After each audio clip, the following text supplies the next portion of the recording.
today. It's my pleasure to welcome everyone along to our Changeover night. I'd first like to acknowledge past District Governor Beryl and Colin.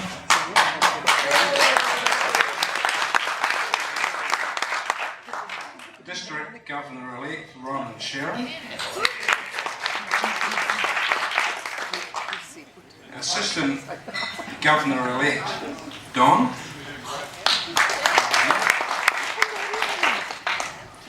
Now, President of Auckland East, he's sort of upset the trend here, Mark and Ruth.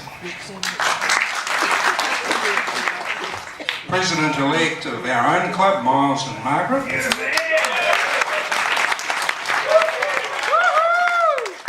And Jim and Sue Holmes, and Jim is a past president of Remuera.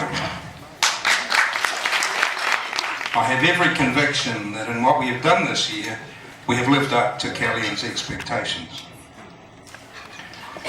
The committee and meeting structure instituted by Colin 3 years ago has been successful, and with the support from the board and the majority of the club members, it was continued this year. Attendance has, however, been a little disappointing. Right. Could you come up, Dawn, and bring the bag there with you?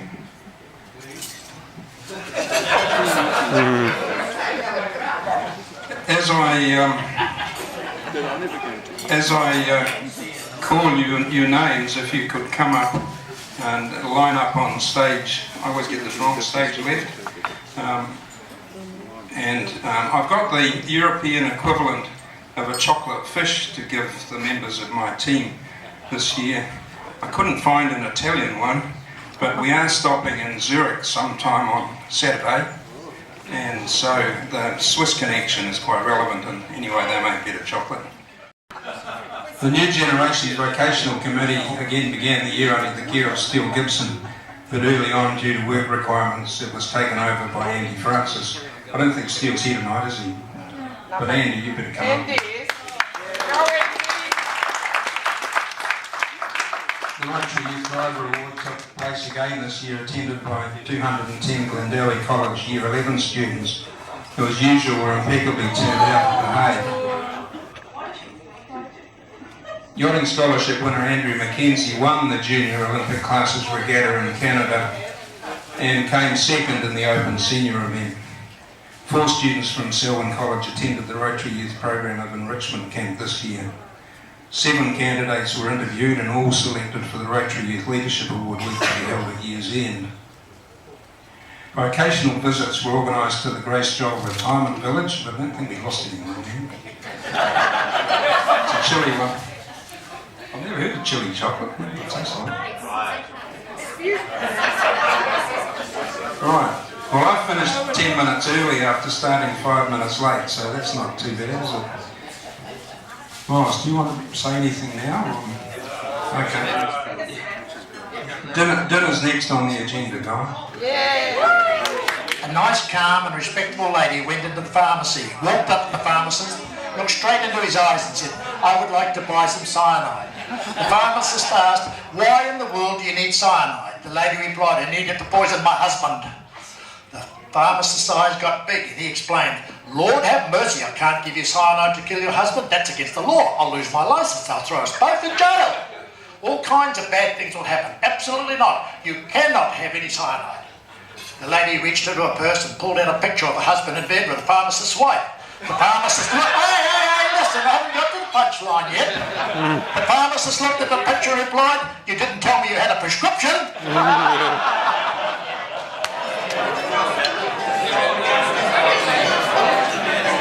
That looks a huge plate.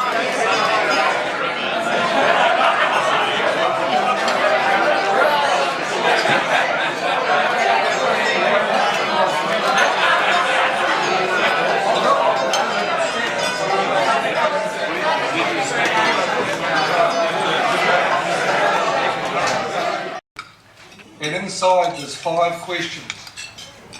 So just as a little bit of dinner entertainment, you can have a look at the questions These are compliments of Frank, so you can most probably see a little bit of Frank in the questions. Some of them obscure, some are fairly obvious. So this is a little bit of fun thing for tonight. Thank you. 75D, 100 a day. And 55 half. Who's got a green spade with a B on it? Green spade with a B, and it's 78. Miss. 78 out there.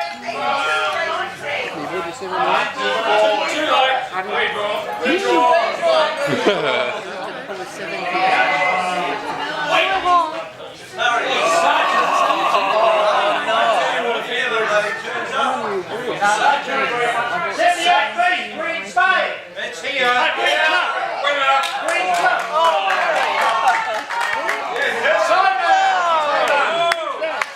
Simon wins everything. That's the ticket I pulled out. Thanks to those who've put in quiz sheets. They range from one team, unfortunately there's a table I'm at, got 2 right. That's with me helping. Three teams got all 5 right. But being the adjudicator, 2 of them were doing the Roma questions, and when I look at them, they look quite easy.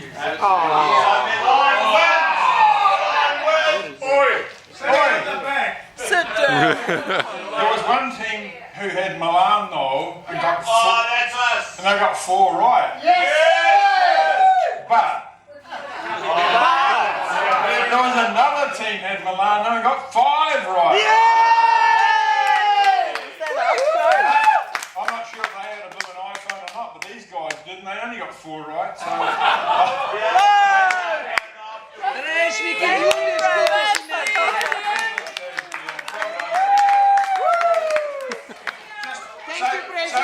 So Kevin never forgets. So Kevin never forgets.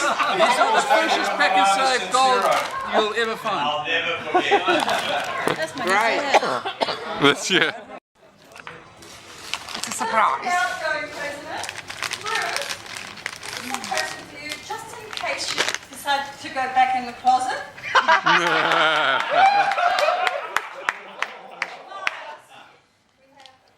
So you can come out of the closet. This is so you can hear everything that's going on. Open up, open. Oh, you have to open. Oh, I have to open them, do I? Yeah.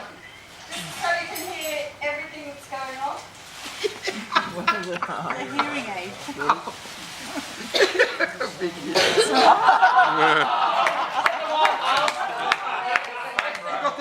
Miller would like to borrow them. Sorry about the paintbrushes. We were doing Habitat for Humanity. And Bruce wouldn't come out of the closet with his paintbrush. So we given him another one just in case he wants to go back in.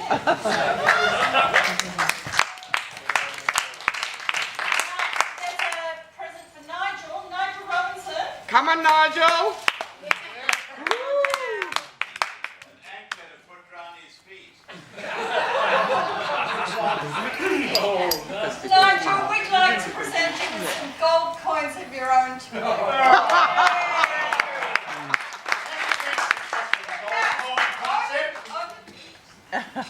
Gold coin concept. Absolutely. I think this will stand you in good stead. Oh, look at this. Look at this. Oh, Look at this. Look at lots of them. Look at this. and my name is John Cornega. We've got a gift for you.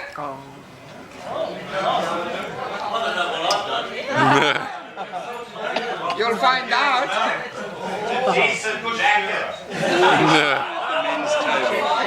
Now, John, this is a little aid for extracting the cash next year. Oh, very good. I see the sultan's on. Yeah.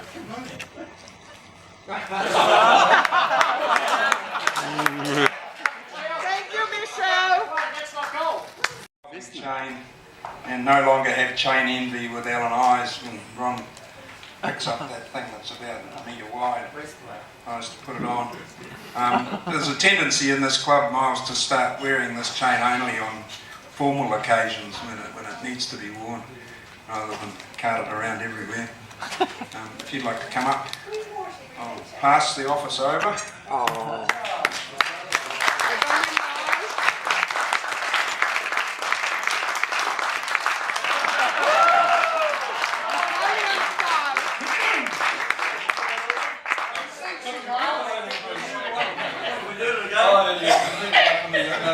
Michelle, you might be right.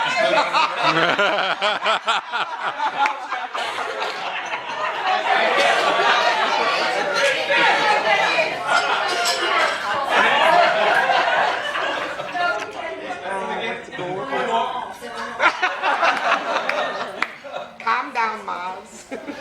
Several people. I'm sure, Miles, you'll be a really excellent president for the club, and I know with your organising ability everything will go like clockwork. And all the best, because if you want help over the next 3 weeks,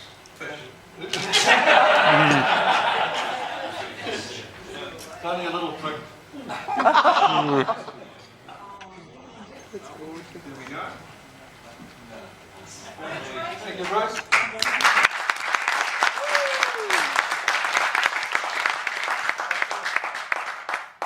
Speech. Before I get into the formal part, I just want to give another prize, and that is for the best dressed. Now, tonight we've got around the room the mafia. We've got the clergy sort of here, but you can't beat the gondoliers.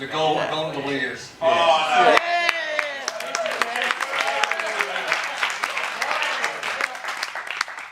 A little prize. Can you hear? I appreciate it.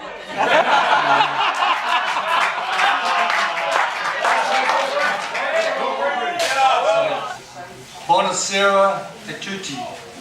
Non so parla Italiano. Translated, that means good evening to you all. I cannot speak Italian. Now, we've had all the welcomes before, but I particularly want to re-welcome Ron and Sharon, and particularly ADG Don. So the two people that, they're my two bosses. And of course, there's, going down the order, there's, going well, yeah, at my level, yeah, Mark and Ruth, thank you for coming.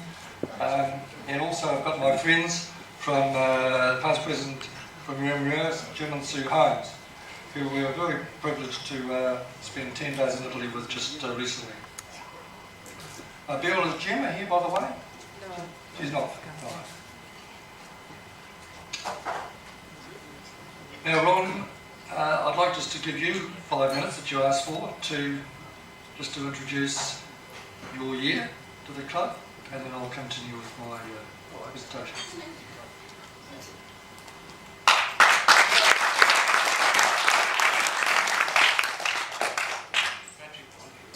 Thank you, President Miles. It's got a nice ring about it, hasn't it?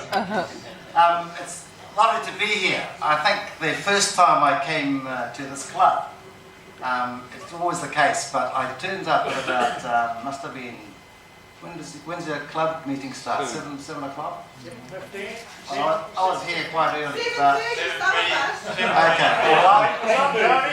I was quite early, and I was in the car park and I was looking for all these cars, and I thought, well, maybe you must have a special parking place somewhere. Unfortunately, I had Colin Robinson's phone number on my speed dial, and you happened to be at Grace Joel that day. So that was the first time I actually came to a St John's Club meeting. And the next time it was for your club forum, and thank you for recognising me as part of the club tonight. And hopefully, as I can see, that club forum obviously had some positive effect on the club from the new membership numbers that you've got in the past year. And I won't comment on the awards that's going to happen on Sunday because I don't know, John. So it's lovely to be here. Now, I need to observe some protocols and say hello to past District Governor Bill Ryan. Yeah. Yes, so this is the banner. How do we hang it on this? It's fine, Mum.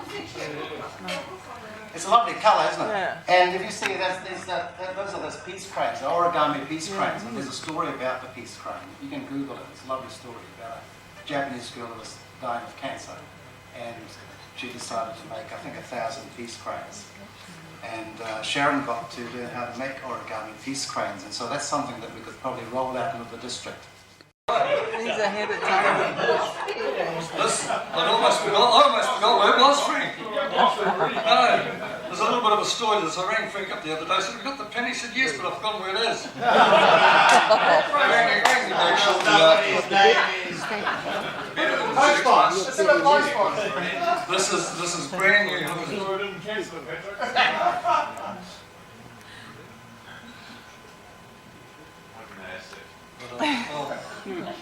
Say I do, Bruce.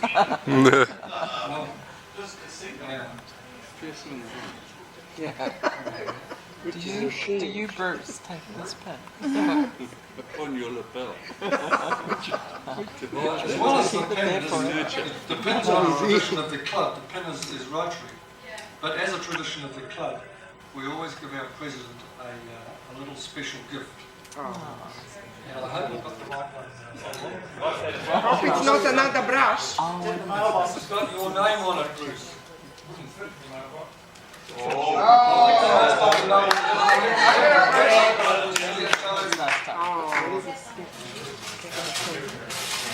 There's only one person that will be confirmation.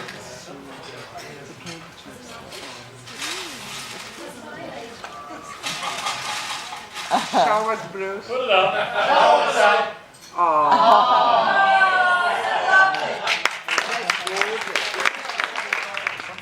Something of your choice is a little. Thank you for your perseverance, Bruce. And also the giving up of your house for all the meetings we've had. Please thank them in a normal manner.